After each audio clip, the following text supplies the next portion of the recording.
I got it with my scarf. People wear these and they look. Good thing I have my protection on today. People wear these and they look so cool, and I just cannot rock it. So I'm trying again. Anyways, welcome to ReaLAWstate with Patti and Kate. And I don't care. Woo, woo. I am doing it because I have missed you. I just can't stand it. I can't stand it.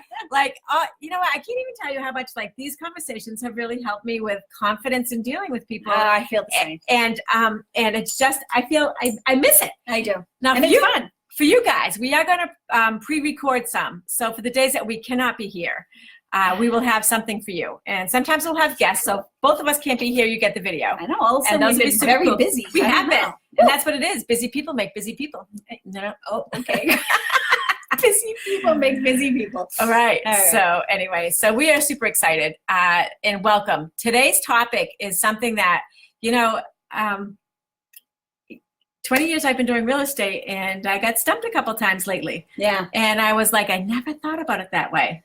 Or I think, when you start in the real estate world, like, all these things, and then you start to take them for granted, and then you have new buyers, new sellers, and they're going in it with fresh eyes. So you kind of forget, I think, sometimes that you think things are so clear. Yeah. Not so much. Right.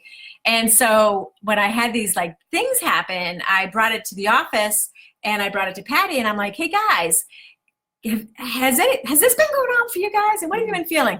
Because one of the things that we did when we came together was we talked about a smarter transaction, and we talked about taking the stress out of your transaction and being smarter about all of our decisions and what we brought you, and also doing that so that like you as a consumer, as a client, you felt held. Yes. Like you felt like we were holding you and we were helping you, and it was not just real estate, it was like the whole package. Yeah. So that was where we're doing some of that. I mean, this is a little off topic, but right before we went on, Kate was telling me some great stories about the reaction of people with the bold bus. Oh my God, it's been a lifesaver. It has not even been a little thing. It is earth-changing. That's awesome. It is, and my phone's over there, so I won't read you it, but I am going to post tomorrow one of the messages that one of the clients that we helped over the weekend with the bold bus, and they were just, honest to God, they were so grateful. That's and awesome. She sent me the nicest message, so I am gonna type that up tomorrow. We're gonna have a fleet, babies. We are gonna have a fleet. And then this week we had at a closing, which is actually part of the surprise that we have for our transaction that we're gonna get into. But they were just so grateful that they were just like beyond, well, they were hilarious, and they gave us presents, and like, and it's whichever, don't tell IRS, but whatever. So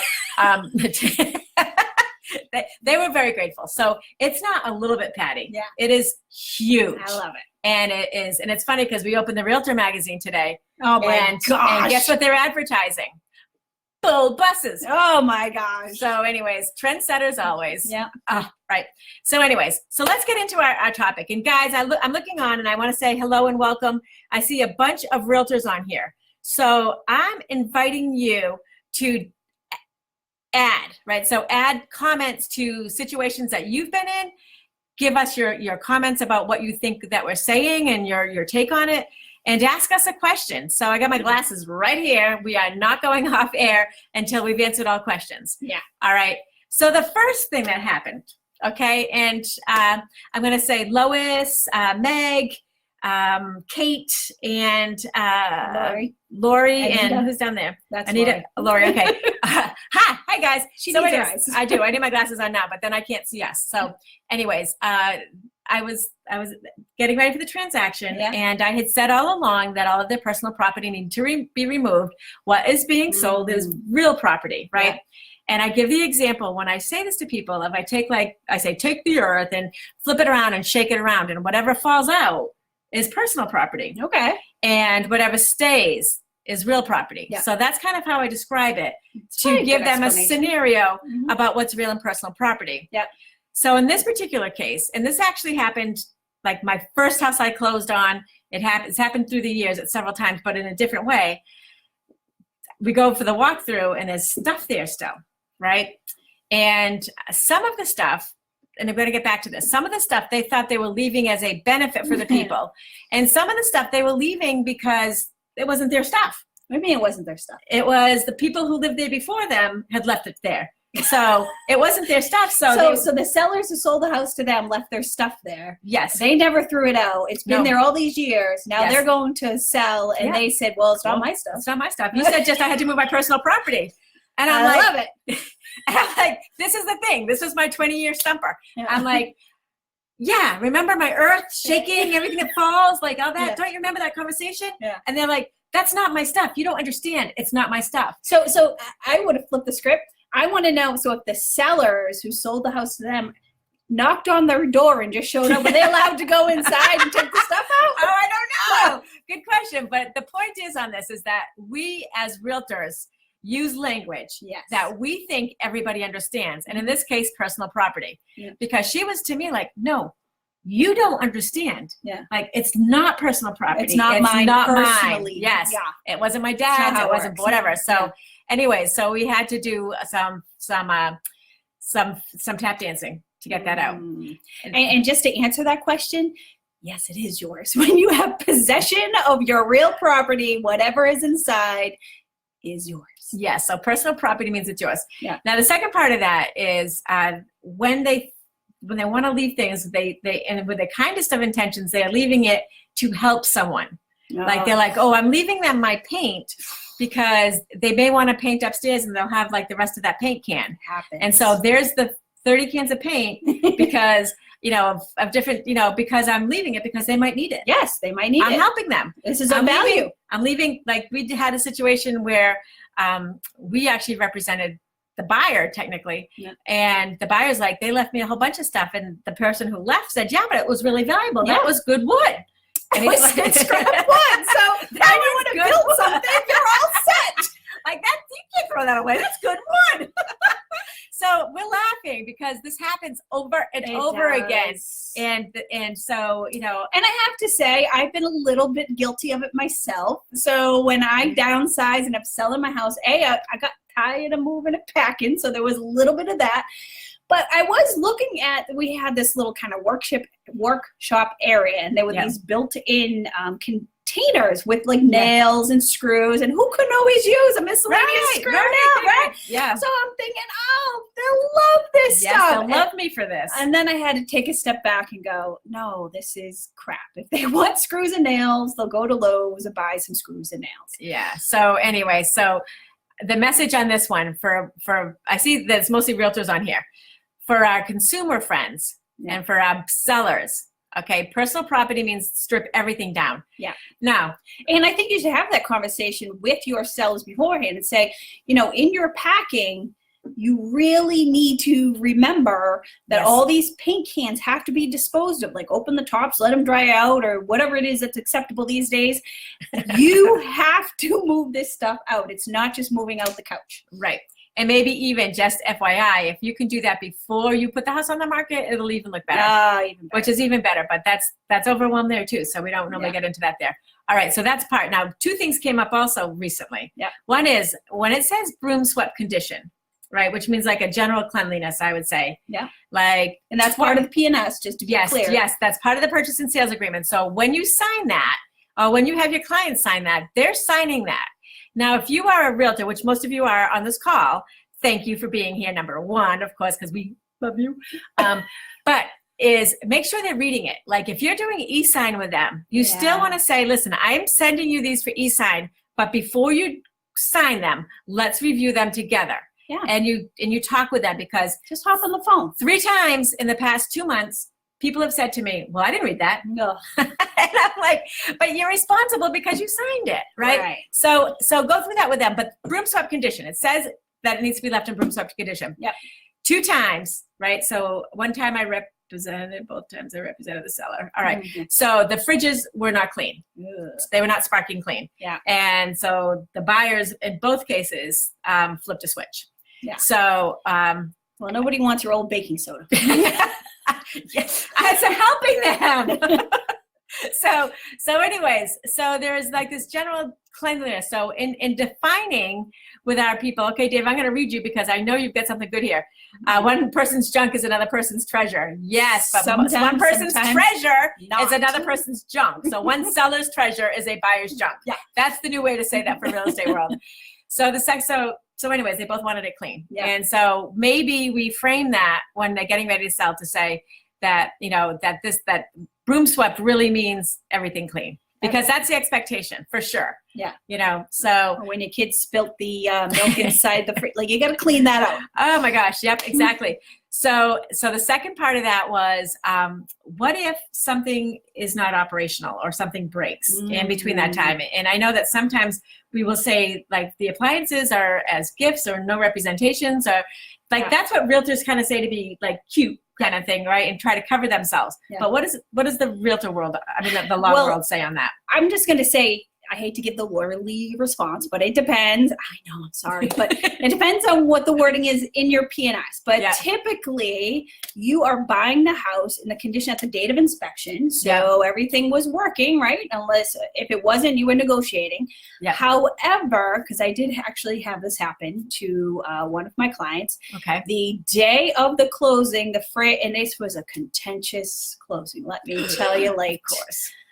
It was the most unhappy buyer I've ever experienced in my life. But anyways, so the refrigerator dies. It's a built-in fridge, of course. So you need a certain size to go in there. Otherwise, you have to redo the cabinetry that's around it. Yep. And so it dies. Well, what are you going to do? Someone's giving us hearts on that. And fires. Hearts and fires just went on. So someone that resonated with someone. Well, we've all had those closings where you're like, this shouldn't even happen because it shouldn't be this miserable. This is a good thing, people. Yes. Anyways, so the fridge. So this fridge was going to cost like $2,500 to $3,000 to replace. Yep. And of course, that's what the buyer wanted.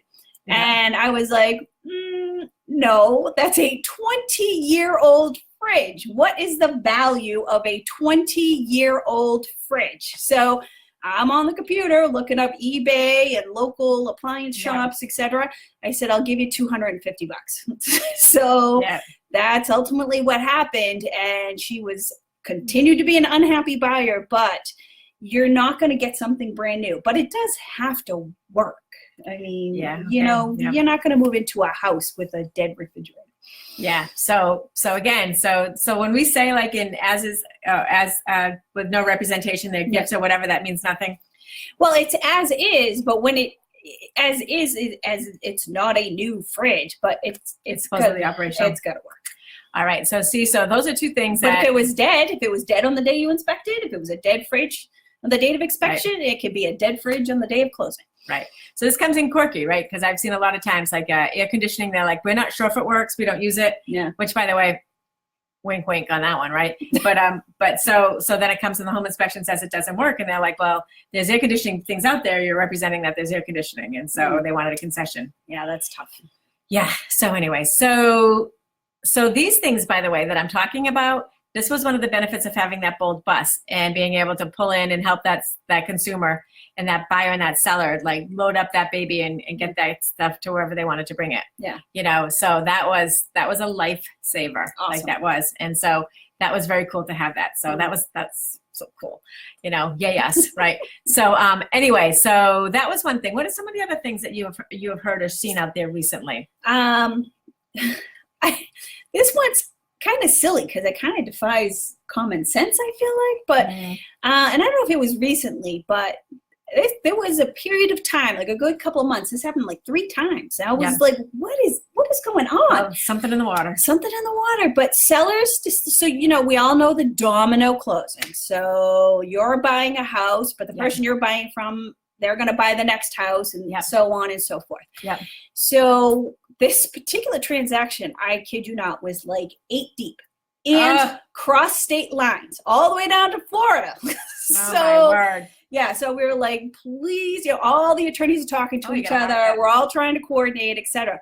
Somebody who's on this line has been on this one with you. Oh my gosh. So all of a sudden, and I had the buyer on this one. So the seller who was buying their next house couldn't buy it because the person selling that house couldn't get out. And I couldn't remember the reasoning why, but they couldn't leave. So they thought, well, I'm just going to stay in the house. I need extra time. So they sent it to my buyer. And my buyer's selling their house to somebody else who needs to come in, right? True domino. Yeah. Holy moly. So, we can't get out. And Ian, I hate to even say this, but that seller had an attorney on their side. And that seller's attorney is emailing me and saying, well, they can't get out. We need an extension. So you don't get to make a unilateral extension. Like, yes. You have to get out. Yep. So, Yeah, but they just decided, one, that they could just stay and then have to get out. No, you're going to have to get a hotel, an apartment, go make up with a long lost love. I don't know what you're going to do, but you got to get out. Make up with a long lost love. I like that one.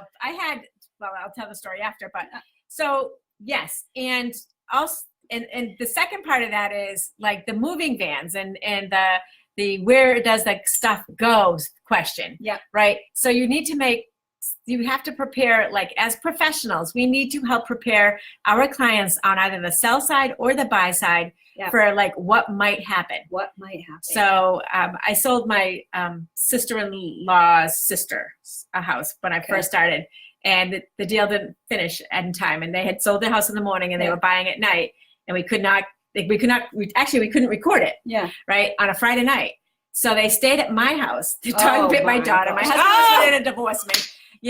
And so, so it's like, but there's this thing, and, I've got this, my driveway's a third of a mile down, and it's a whole bunch of acreage. And so they put their moving in there. Yeah. But my husband's going, what kind of like liability do we have with all this going on? And I was like, oh, come on, they're related, but it's hard. So at least they knew you had to get out. Or well, I didn't. I was like pretending I was like a lawyer. Like I was going like, excuse me. Excellent. Yes, I did. And again, I was like, this is 15 years ago. Okay. So I'm like, excuse me, but like, doesn't the true paper passing happen when the exchange of the deed? And I think that's in my book that I teach my real estate school on, and that the lawyer just shut me right down. Yeah. Yeah. Said, see you later. Where's the money? And we need to record. Yeah. And the world has to know. They're like, you're not getting the keys. Yeah. So I did not win that one. Well, no. And the lawyer on the other side didn't win the one I was just giving an example of, because I said, look, I know what you said. I've heard it already. I've heard this already. I know. Because I was so angry that day. Yes, tell him. No, I haven't heard the story, but I've heard what she says. Get out, or I will be down at Superior Court and I will file a complaint for specific performance, and your people will get out and they'll pay my attorney's fees. So either we can get out nicely or we can get out the hard way. And then they were still pushing the issue, which I thought, the audacity. So I had to go ahead and draft my complaint, and I faxed it over to the attorney's office, and the sellers were out by the end of the day. Oh, good. Yeah. So, but it's hard. I mean, so here's the thing is that we know that it's going to be stressful. Yes. And we know that you can't think of all these things. And you know what?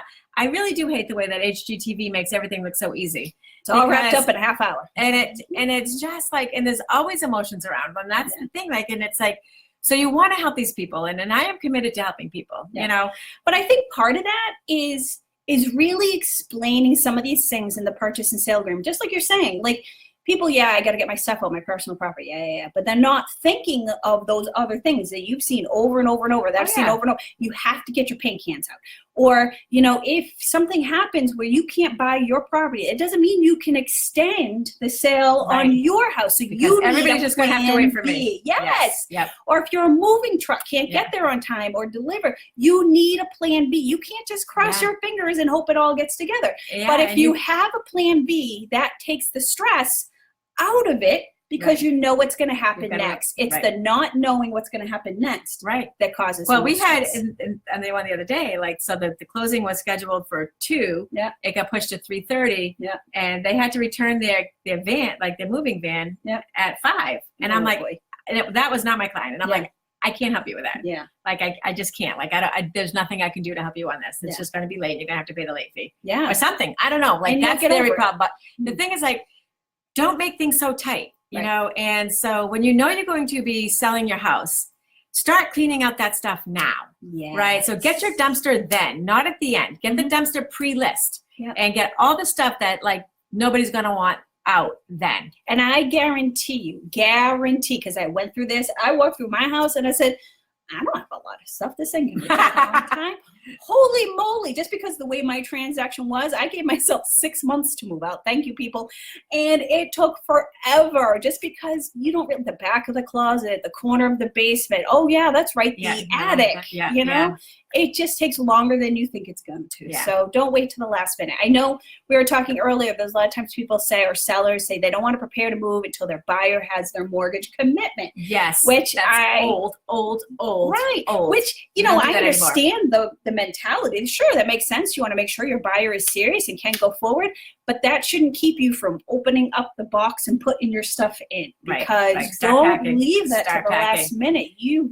Start packing, stressful. because it's just too crazy and there's no way you can do it. And you know, so the thing is you get to closing, which is already going to be stressful because of all the last minute things that can come up, Yeah. right, Carrie, right, Meg, right? So that the last things that can come up, and you're exhausted, you're physically exhausted, every single bone and joint and muscle on your body aches. You are like, you're kind of sad because you're leaving something, like, so there's some sentimentality. Yeah. You're nervous about where you're going. Like, everything is going to be on absolute top of the line, heightened, like everything. Yeah. And so you like minimize that. Yeah. Like, do everything you can do as soon as you start, like, or like, don't live a life like that. Like, don't live a life like a hoarder. I mean, you know. And such good advice, Kate. Don't live a life like a hoarder. Get rid of your shit now. Okay, use Apple Plus. So, anyways, so the thing is like, you know, start. You know, I was just putting my pants away today because I was like, well, I know, long story, but I just got back from a trip and I'm going on a trip, and I was like right in the process, and I had like 12 pairs of pants, like that are in my active file, right? In my active like spot. And I'm like, impressed. I think I have 4. Yeah. Well, I'm like, why do you need 12 pairs of pants for it? Well, part of it has to do with my sliding scale, right? But it's like, you know, but 12 pairs of, and I dare say, like, almost all of them are black. Of course. Right? So I don't need all that. Like, so time to shed, time to get rid of stuff. Like, even if all these people gave you these things that are on your wall as gifts, guess what? You know what? They burned in the fire. Oh, you didn't know I had a fire? Oops. You know, I didn't have a fire, but you tell them you did. Anyway, that's not good advice either. All right. So I'm looking I think we had one more. What else on our list? Okay. Yeah. She's so good about checking our list. Because I hang up all the time and I'm like, damn it. All right. So we talked about managing the timeline proficiency. Oh, fuel adjustments. Yes, adjustments like that. Like, again, we don't want to surprise people. Okay, so you go talk, and I'm going to check out all our messages. Because, go ahead, keep talking. Are we still there? Yeah, we're there. Oh, boy.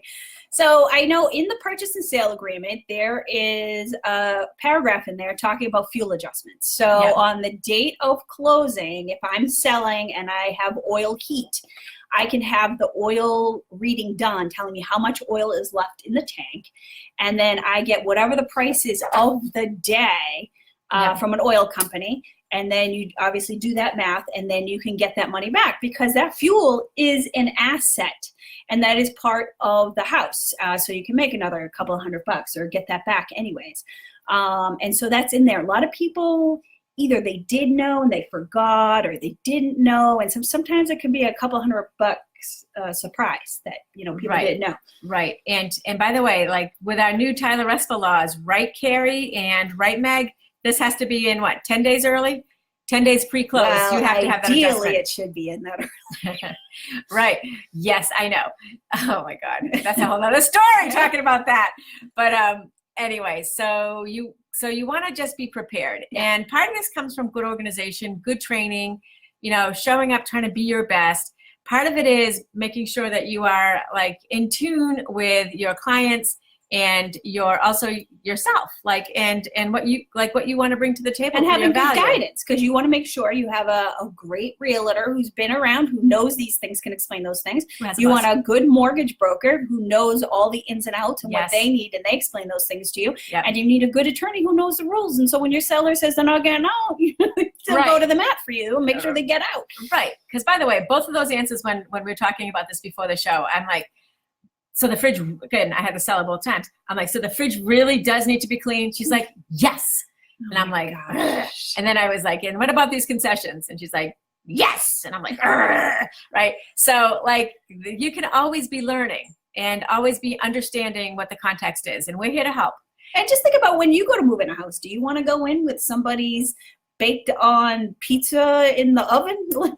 Well, and honestly, like, that is how I explained it. I said, these people are moving in tonight. Yeah. Right. So they don't have time to bring in a cleaner and a painter and a this and a that and a whatever. Like, they're moving in tonight, and they need to have a place to put their stuff. Right. So, I mean, that is really what the bottom line is. And anyway, so friends, it's so nice to see you back. And I love all the extra communication and the hearts and the laughing and all that kind of stuff I see going on. And as I say, we will have something out every Sunday for you. Some of them, if we're gone, will be recorded, but those will be super good because then we won't be messing up like that. I don't know if they're going to be as good because then we're going to be Oh, like, I know. let's do that again. I'm like, no, that's going to be our rule. There's no redos. There's right. no redos. Whenever we're doing it, we're going to, whatever. But we're not going to be on next weekend because I'll be in Australia. Are you also excited for me? I am I'm excited going to find for me you. a Crocodile Dundee. Aussie. And I'm going to be in San Francisco. Awesome. So I'm going to be at the National Association of Realtors. We'll be warm. conference. We'll be warm. So we will do a show, though. We'll try to, because I got tomorrow to do it. So we get tomorrow. Okay. Otherwise, maybe we'll even have 2 guest stars. I love the guests. I had people guest on my rituals while I was gone. And they did really, really, really well. Wow, that's cool. You know, that's a good idea. Yeah, so maybe we'll have guests. But anyway, in the meantime, thanks guys so much. And please, as you listen to what we talked about, enter in your questions. We will come back and answer them. If you have any feedback or if you have any, like, I didn't know that or whatever, we want to hear about it. We want to make this interactive. We want to make this everything it can be for you. Because you know what? Because it's Real Law State with Patti and Kate. And what do you say? Be bold, get it sold. And I'm gonna add on to that with the bold bus. You guys, if you haven't seen it, you got it. Well, you can. You've seen it because you've come to our page. Yeah. Yeah, that thing, man, saved my life this week hard. All right. Talk to you later.